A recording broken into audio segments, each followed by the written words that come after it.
Here we are. You're a conservative rabbi. I am. I'm an evangelical pastor. Thank you for coming up to New York to see me. Yeah, and we're in this historic synagogue here. So what are we doing here?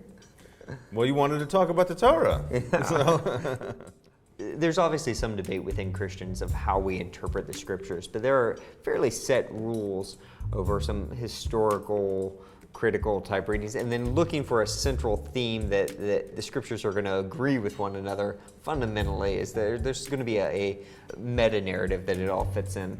I'd be interested to hear how rabbis read the scriptures, and how do you make understanding of that? the best thing about Judaism is reading. I like to say that Jewish creativity is not so much creative writing as creative reading. Jewish spirituality and creativity is an encounter with the text, and the rabbis in their books, the Mishnah and the Talmud and the Midrash, they have, it's kind of the authoritative reading, some of which, and as I mentioned, is all a book of disagreement. No two people will read it exactly the same, and they discovered all of the stuff, all the spaces, all the empty spaces in the atom, all the spaces between the lines. Yeah. There's a wonderful Midrash that says, God says to Moses, or Moses says to God rather, this is all kind of vague a little bit. Can you please spell out exactly what we're supposed to do? And God says, no.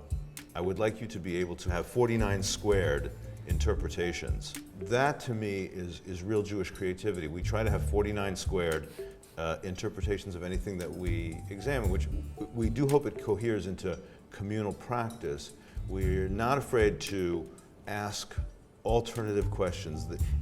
The rabbis, they were very creative, and they took a lot of things what appear to be out of context. They'll pull a little particle of a verse and give it all kinds of vast meaning.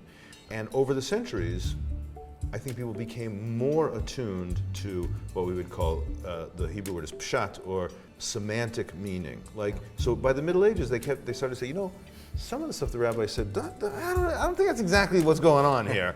And so you have more contextual, semantic readings, and you have less, and you have more mystical readings that find allusions to cosmic secrets, and you have stuff that says, just tell me how to behave, please. Yeah. Part of the fun of being a Jewish student of the Bible is all the possibilities. Yeah.